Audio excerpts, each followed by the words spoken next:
Well, good morning. Imagine a few of you probably feel pretty sore this morning from last night, I would guess. Hopefully no broken ribs. Anyway, we're going to be going out of state here a little bit, down south into Utah, and give you an overview of the Alpine cave and karst development in that state. Let's see, I get used to this here. Okay, so get my pointer. Whoops, that's the other way. All right, get used to this. Okay. Basically, there are 5 principal areas of cave and karst development in Utah.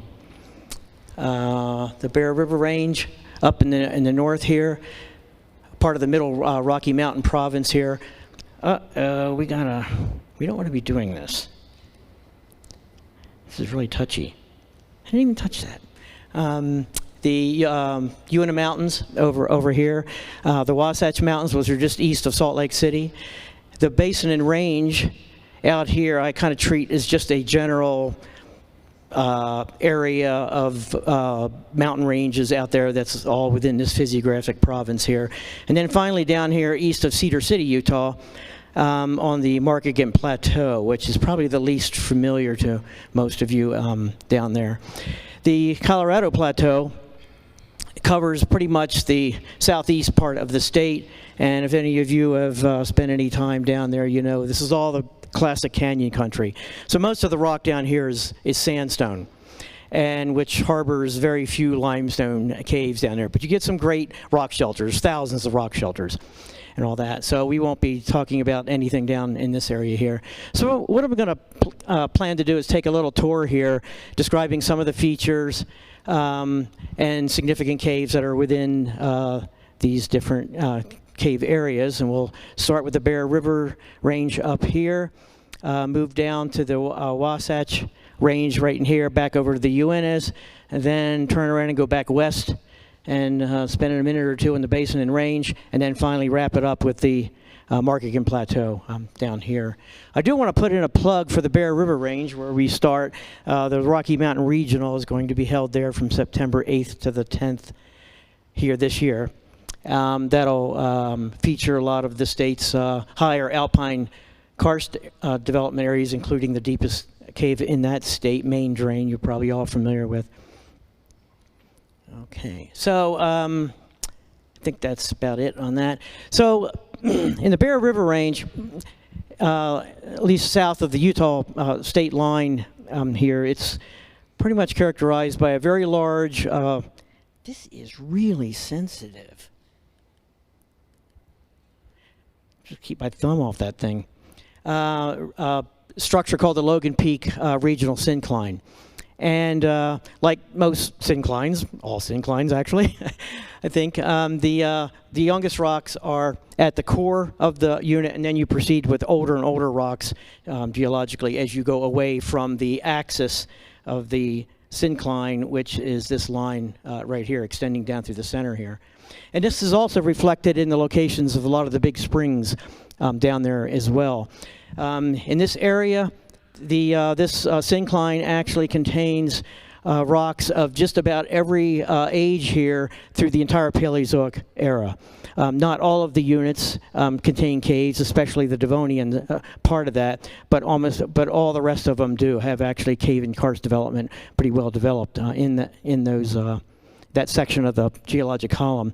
There are also caves in Eocene age carbonate rocks, which is marked by this kind of yellowish area through here that covers a lot of the Paleozoic age rocks. So we do get some cave development in that as well. So let's see. So if we look at the jeezy pacey, this thing is this. I'm going to be fighting this thing the whole time. Maybe I should just do it on off the thing here if this is going to be doing this. Let's check this out here. Yeah, I might want to do it just off the keyboard here. So the Logan River is shown in the previous slide there basically bisects the range, and that's where all of the large springs are down there. That's their base level spring where everything drains out to. And then we'll look at a few down there like DeWitt. Here's my other pointer here. I don't even want to touch that thing. So DeWitt Spring, Wood Camp Hollow Spring, Ricks, Logan Cave Spring, Wood Camp Hollow, and which drains out to Tony Grove Karst, and then we'll skip over to Swan Creek Spring, talk a little bit about that as well. So DeWitt is a public water supply for the city of Logan, Utah. There are several springs in Utah, in fact, that are water supply, karst springs that are water supplies. What is the deal? What am I doing here? Why is this so jumpy? Anyway, it's so it discharges from the Devonian age water canyon formation along the axis of the syncline. Its discharge ranges from about 10 to 35 cubic feet per second. And it's actually an ideal water supply spring. This is what you want in a water supply spring, a large base flow, 10 to 15 cubic feet per second, but not a highly dynamic spring. Here's a hydrograph showing at the lower right here, showing this is pretty typical of most alpine karst springs where your base flows are during the fall and the winter months, and the peak flows are during the snowmelt runoff period here. So down here, at the lower here, we're superimposed. This map is out of a thesis by Kirsten Barr from Utah State University. And on this, you can see the DeWitt Spring on the axis of the syncline right here. Then all of the recharge points or area for the spring based on dye tracing appears to be also within the Devonian, various Devonian units here. So this really is it's a classic example of a synclinally controlled spring here. Unfortunately, there's really, not that I'm aware of ever seen any cave development in this. They're really shaly limestones, but it is a karstic system. Now, a couple miles up the river, we see Wood Camp Hollow Spring. And now we're in the Silurian age. Like I was saying, as we go out, we're going to get a little bit older here. And that discharges from the Lake Town dolomite here, and all of its recharge area is also within dolomite, some 8 to 10 miles to the north based on dye tracing there. It's one of the larger springs along the river, and what's significant about it is that it drains what's known as the Tony Grove and White Pine Cirque basins. This is about up in this area right here, just west of these lakes here. It contains the state's deepest cave, main drain, and also Nielsen's Well, even though it's not part of the basin up in here, sits out here, and that's also one of the deeper caves in the state, probably number 3, I believe, at 880 feet deep. That's been pretty much bottomed out. So the structure here, it's kind of complicated. In the literature and on geologic maps, they show this syncline extending all the way up here, and then basically going north of the border into Idaho and all that. But Kirsten found in her work down there that there actually were some other subsidiary, I guess, structures lying along the east flank of the broader big regional structure called the Cottonwood Anticline and the Naomi Peak Syncline. And so this, I think, answers one of the questions that I had is why, if we're injecting dye up here, we're not just following down the trough of the syncline and ending up at this water supply spring here. Well, we seem to be losing water, but then it's actually following, the upper part of this is really a different segment of this synclinal axis here. So we're really following down the Naomi Peak syncline parallel to this, and that's how we're getting to Wood Camp Hollow Spring. So we're staying all within the dolomite here. It's this whole separate system, separate aquifer, basically, up to the east of that. Here's main drain here, the MD, located about here. That's the entrance to it. You'll notice that the dye trace arrows we have funneling to that point. We actually pick up the dye in the cave. I don't go in the cave. I set everything up on the surface, and then the people like going to depth in the cave. They set up everything down there, and then we pull the detectors usually a couple weeks later or something, and then so we've had pretty much everything to the north of this funnel through the cave before it heads down to the spring there. Let's see, it's about all I wanted to say on that one. So there's a picture of main drain. It's the deepest, of course, in Utah. I believe the 7th deepest. I may be I stand corrected on that, but that's what last I've heard about that. With a depth of about a little over 1,300 feet and a length of around 2.3 to 2.4 miles on the system. The sump in the cave at the down here, about in this area, and here's at about minus 1,225 feet deep. But Gene Krishna and others have come in from out of state and dove the sump down there and added another about 75 or so feet to the depth of the cave, and then another several, I'm not sure the exact distance there, but several hundred feet at least to the length of the cave. So between what's known here, the farthest extent of this in depth, we still have a good 1,000 feet to go to the spring. So, tears of the turtle, you better be looking out. So, anyway, that's main drains. So, it seems the cave is developed as you might have noticed back on the previous slide there, on the east flank of the major synclinal structure. And so a lot of the cave is kind of developed through along joints, but basically in kind of a southwest dipping direction down toward the trough of the syncline. And I think that's what's happening here. You get the stair stepping on the profile here coming down off this on the flank of the syncline, and then this starts leveling out at the bottom here as we're reaching down into the trough, which then is gently dipping and undulating and tends to flatten it out, and it's probably the reason why we have the sumping going on down the bottom here. Whether we can really bypass it or not remains to be seen. It's pretty dangerous down there.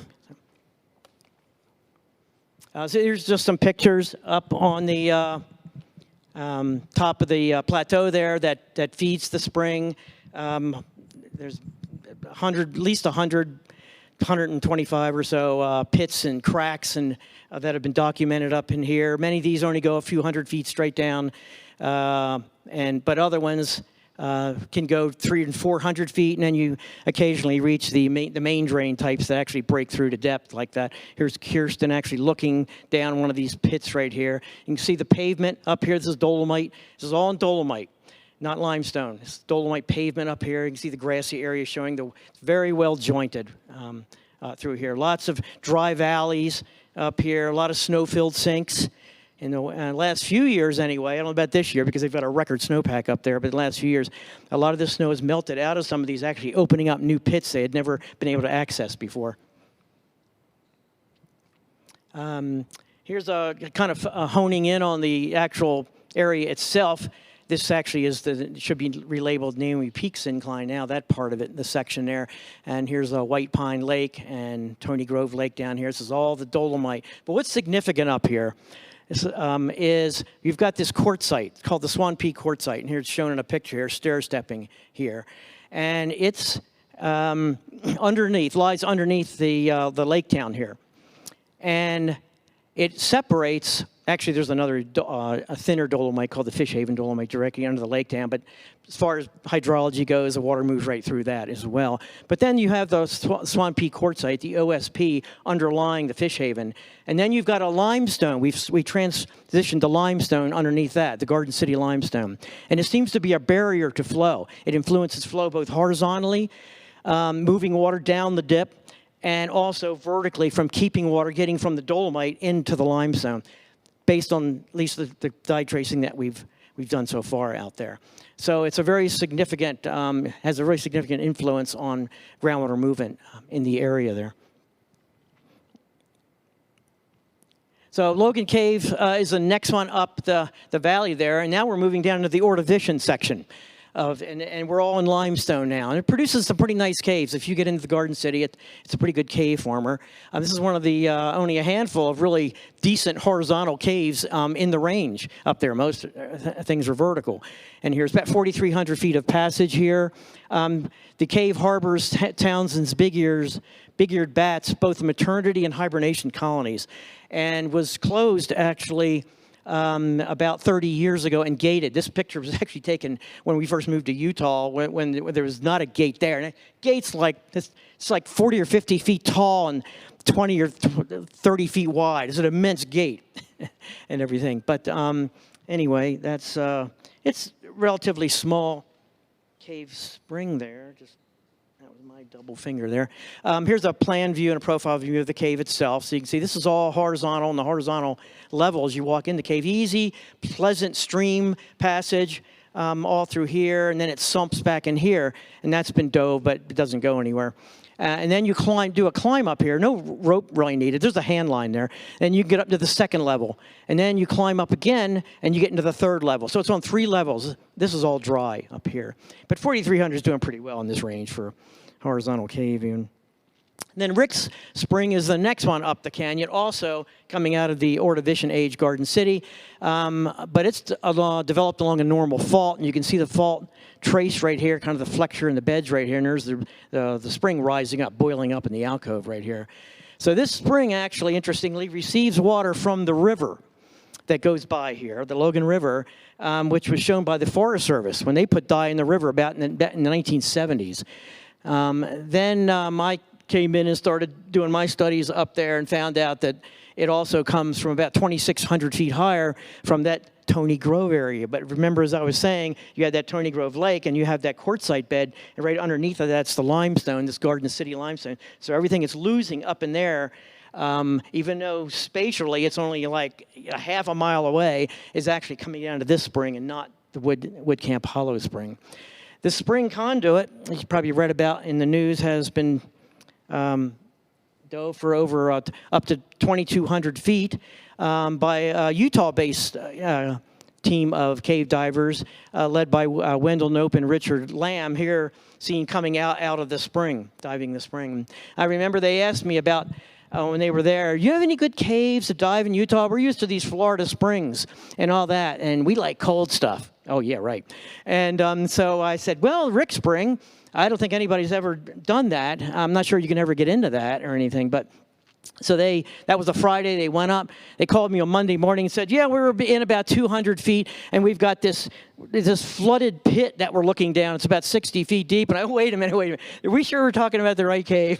Because no one had ever been in it before. And I was just ecstatic when they started talking about that. Of course, I couldn't go in it. That was the real depressing thing. But, but the cave is, they're back about 2,200 feet. This is their pretty kind of rough diagram of the cave here. And it does, when you get back in a ways, it actually, when you go in you drive the entrance, then they dive off down this vertical. It's like a vertical tube, almost like a trap under a sink, and then it comes back up again.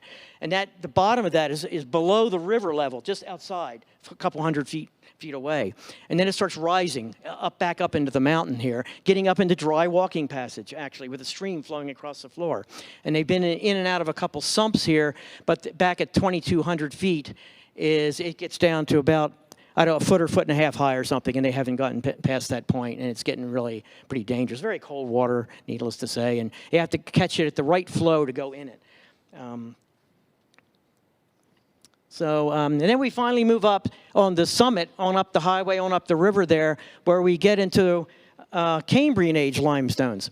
And this is an interesting area. As you can see by all the black lines on this map, this area is totally shattered by faults, normal faults for the most part. And the Cambrian Bloomington age limestone, represented by CN, no, it's not CN, CB here. Anyway, it's the brown stuff in here, has been downdropped by a lot of these faults, producing what are called solution collapse basins. They're actually labeled like that on the geologic map, or just grobens and all that. But you can imagine when you drop something like that and it's limestone floored, you will start producing internally drains systems. here, and that's exactly what happens. So what you end up with are these immense sinkholes within these solution collapse basins.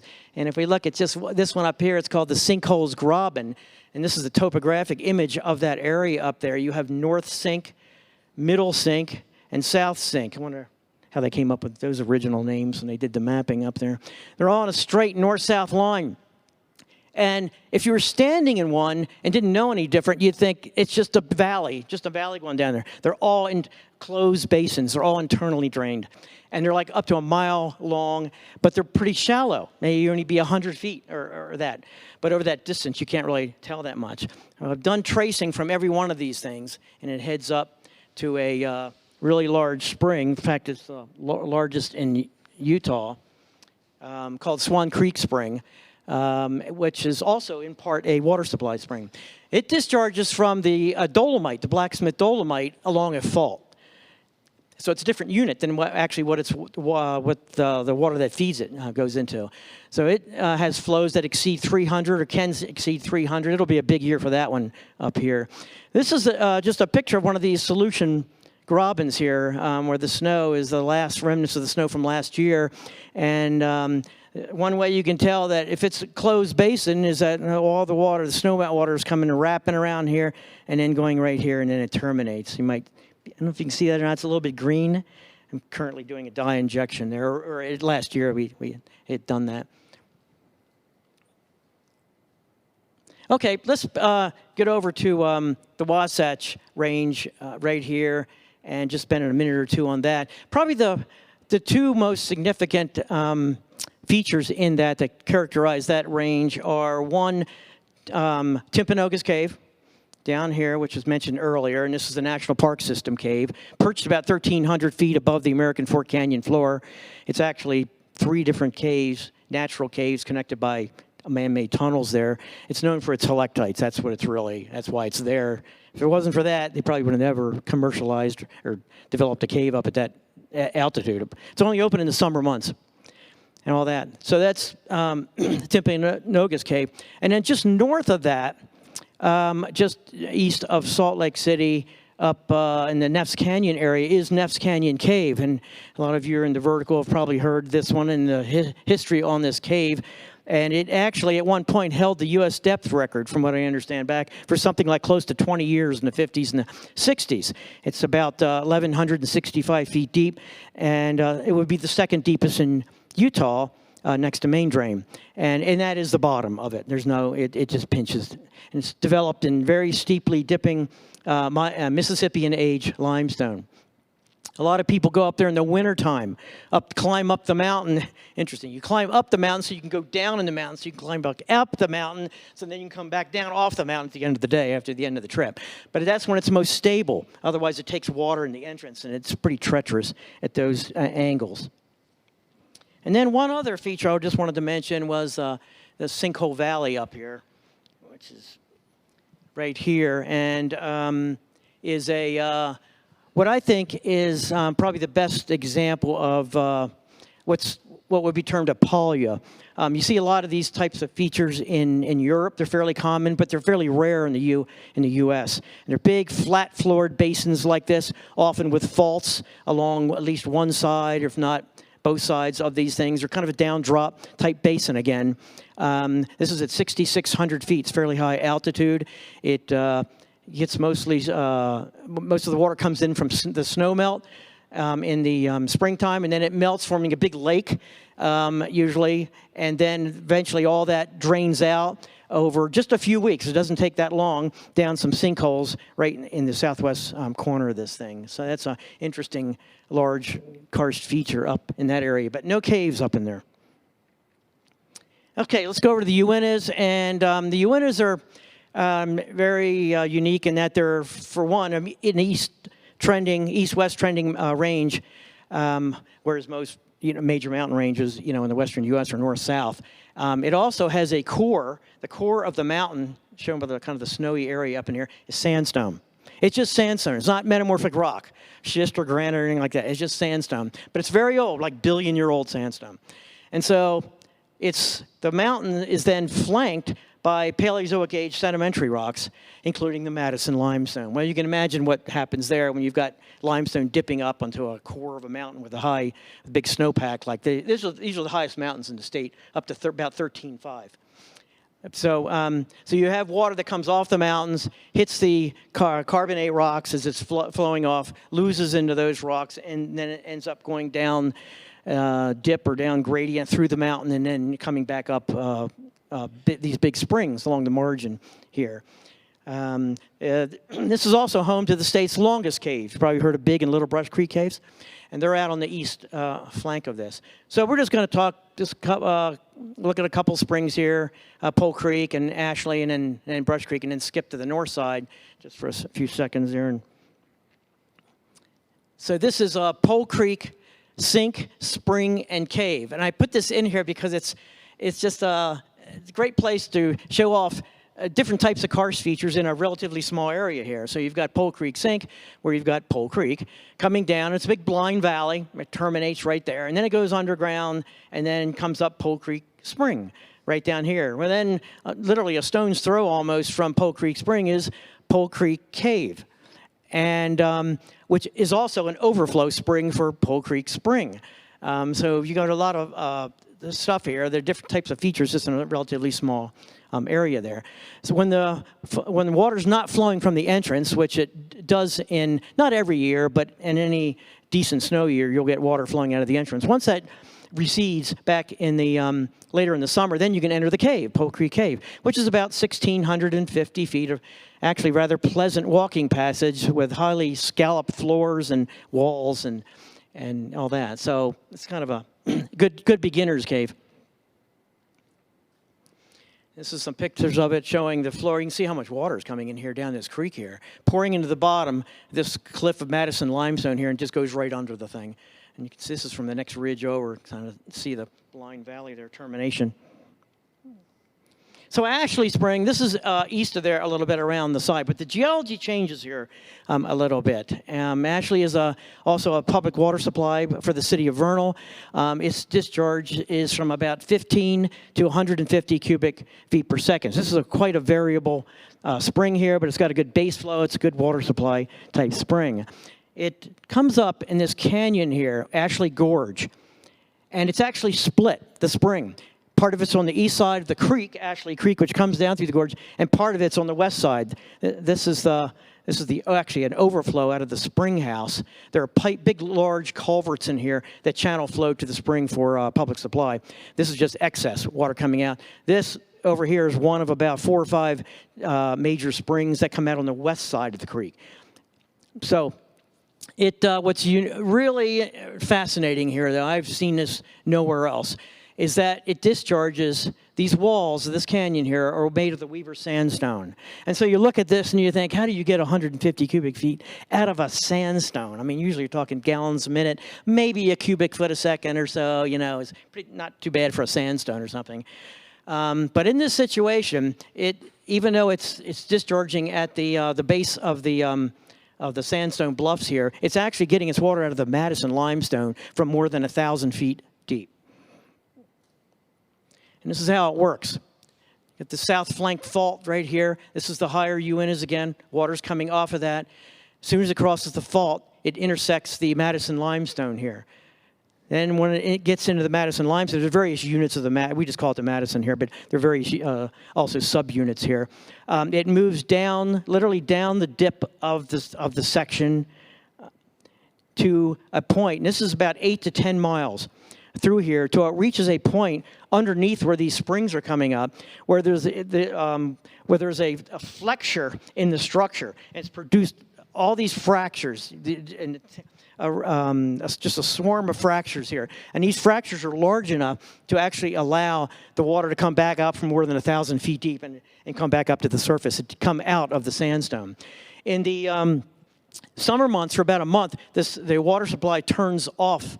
They divert the spring. They don't want any water coming. They won't use the water because there's too much sand in the water. Because as the volume of water is moving up through here, it's actually breaking down and dissolving the carbonate cement in the sandstone and bringing up sandstone with it, so it becomes really turbid.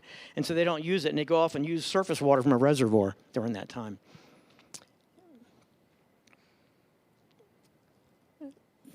So this is Brush Creek Spring, and it's the same setup.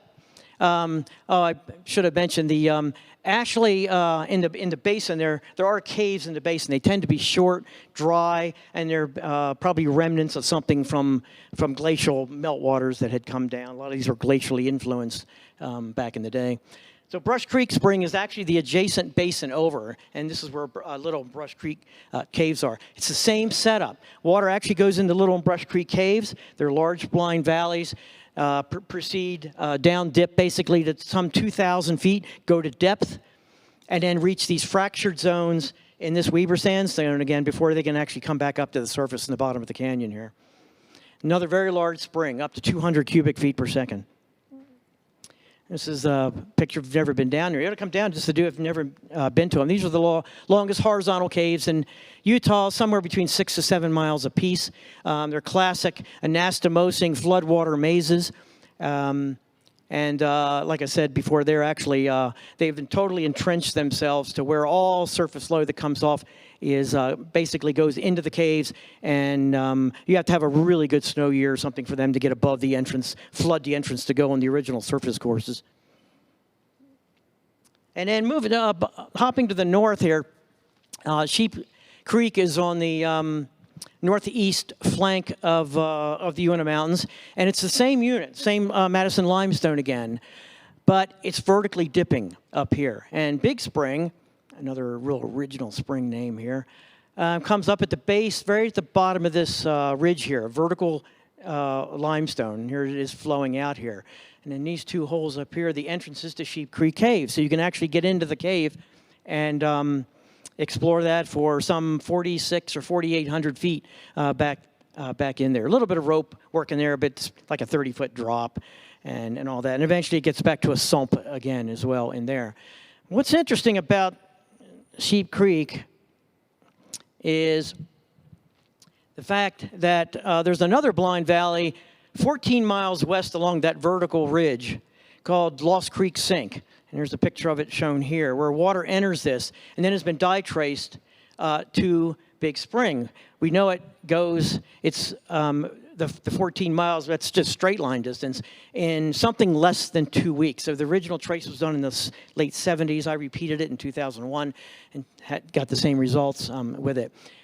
Dale Green, if any of you know him, was kind of Mr. Utah caver, and he had spent many years digging at this thing, trying to get into the big system, the 14-miler, right, without any luck, and no one has since then, because it just fills itself back in every year, every spring runoff. Okay, so let's move out to the basin and range here, out in here. Now, the basin and range contains a lot of these. You can kind of see it right there, just from the image, the north-south trending mountain ranges, and a lot of these are limestone, thousands of feet of limestone. But what's unique about that basically most everything out there in the basin and range is the caves aren't, for the most part, aren't formed by regular epigenic processes. These are hypogenic cave systems for the most part. So they're unpredictable in where their locations are. They're not, and they have a lot of unique features that are very typical of hypogene type cave development, including residual warm air. You can see the mist coming off the top of this thing. Locations that are really in locations you don't expect, very top of a hill. And all that. The folia, if you heard of folia in some of these caves. Tubular passages that have just odd cross sections to them and unusual morphology to them. These types of also kind of cloud or mammillary type structures in the cave. Antelope Springs is a good representation of one of these caves. This is actually one of the longer ones at about 3,000 feet. Most of them are like big voids. And they can be large volume rooms, but really don't go anywhere. And it's just the way the processes work, I guess. I'm no expert in hypogenic cave development. But Antelope Springs, notice on the map here, all the little circular things all through here. These are the little domes in the cave, little cupulas, as some people would call them, from the rising waters that have come up. And then they mix with, basically they mix with freshwater horizons, the freshwater aquifers near the surface, and that's how the caves are end up being dissolved out. So a lot of the caves tend to be very shallow in depth because of that interaction zone where the dissolution is taking place. This is another one here, Blowhole Cave. Showing again some of the exotic mineralogy is another thing that you'll sometimes get with these. This is looking down up out of this cave right here. Notice all the vegetation or the ferns and moss and things like that growing from the warm, moist air that's still rising from these caves. There are still hot springs in the area that are way down at the base of the mountain. So all these water levels or whatever have dropped and all that. And now you just have basically dry caves here. This is Blowhole. Blowhole probably was an old spring vent of some sort, right there. So that's pretty much all I want to say about basin and range caves. I'm no expert on them out there, but that's pretty typical what you find out in a lot of the mountain ranges out here, in here. So, all right, so let's wrap this up and move over to the Markagen Plateau here, another really fascinating area, at least I think anyway. It's a very high altitude area. That can be considered a karstic as well as a volcano-karstic terrain. It's at about 9,000 to 10,000 feet, so lots of snow.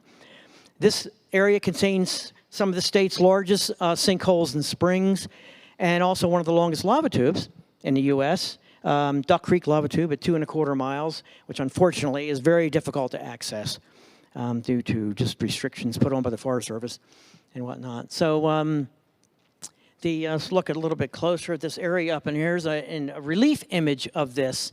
And you'll notice that there's all the streams, of course, here in blue. But then there's this big area in here that's just kind of blank. And if you look closely, I don't know if you can on this or not, from the distance there, but you should see tiny little pock marks almost in it. These are sinkholes. If you can see pock marks at this scale, they're pretty good size. And sorry, I keep getting away from the microphone here. So what's happening here is that you've got you've also got these cinder cones right here. There's one here you can see, and there's one up here you can see. And these cinder cones have put out basalt flows over the top of this plateau here. They're fairly young geologically. But underneath the basalt, you have the Claron limestone, which is equivalent to the Wasatch limestone that was up in the Bear River Range. The Claron's also what you see exposed at Cedar Breaks National Monument and Bryce Canyon National Park. And it is cavernous, and especially if you put basalt overlying it, because when you start dumping a lot of snow up there, rainfall, whatever, there is no runoff. It's total infiltration. And it goes right into the Claron underneath and starts dissolving that out, and then you end up with a subsidence or collapse of the basalt into the underlying limestone, as shown here. These are some of the, again, these are very large features, easily 100 feet deep, a 1/4 mile in diameter, and these are what kind of dot the plateau up there. This doesn't sound like much. Oh, yeah, I'm just going to go over and check out the bottom of it. This is treacherous going across this to get to the bottoms of it. It takes time to do that. But it never, at least the ones I've explored, do you ever run into like exposed lava tube or something like that? We know now that it's pretty much, it's just settling into the underlying Claron. Here's actually where it flows directly into the Claron. You can see right here, right into the limestone itself. An insurgence here, and then a resurgence where it's coming back out. In this case, out of a cave along the Markagen plateau right there on the edge of it. This cave here actually can be followed back in for not very far. At about 500 feet, you start running into high CO2 levels. And if you get in about, even I think the cave is about 1,500 to 2,000 feet, you're having problems, even difficulty breathing. I don't know how they ever mapped this thing. The levels fluctuate, but it's always there. So you've got cave development up in the Claron there, and as well as lava tubes within the basalt on the plateau. Here's where all of it discharges, at least from this part of the plateau right in here, this big blank area, based on dye tracing work again. Another very large spring one of only the 2 springs that can exceed 300 cubic feet per second within the state here. There's some other work that was done back in the 60s down here where those pictures were taken, where the water was coming out of the cave down there. That's, trying to think if that's, yeah. That actually shows a bifurcation in the flow path. And you do run into this from time to time in karst areas. It's really cool when you get split flow paths in totally opposite directions when you put do a dye injection from one single point.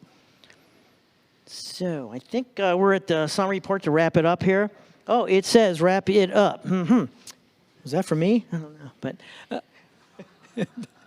I practiced this thing 5 times. It was 25 minutes, but I get off on tangents too. So anyway, so the karst on the plateau is concentrated in the Bear River, Wasatch, Uinta Mountains, on the Markegan Plateau we just talked about, and then throughout the basin and range, although that's hypogenic cave development out there. Cave development in the Bear Rivers is primarily in Silurian dolomite and Ordovician and Mississippian limestones. You have these large solution basin collapse grabens in the Cambrian limestones in the east part of the range, where it's highly faulted. And then this Swan Peak quartzite, as you've seen earlier, plays a major role in direction of groundwater movement in that part of the range there. Karst aquifers and Uintas are all in Mississippian limestones that rim the core of the uplift. And in some parts on the southeast area, especially southeast flank there, groundwater is actually moving down the Madison and then back up through the Weaver Sandstone to discharge back at the surface again. Karst systems on the Markegan are related to dissolution of the Claron again with subsidence of the overlying basalts there. And the basin and range aquifers are pretty much more of regional aquifers with hypogenic cave development that have been subsequently modified by vadose deposition, like columns and stalactites, things like that. So, okay, thanks a lot. That's it.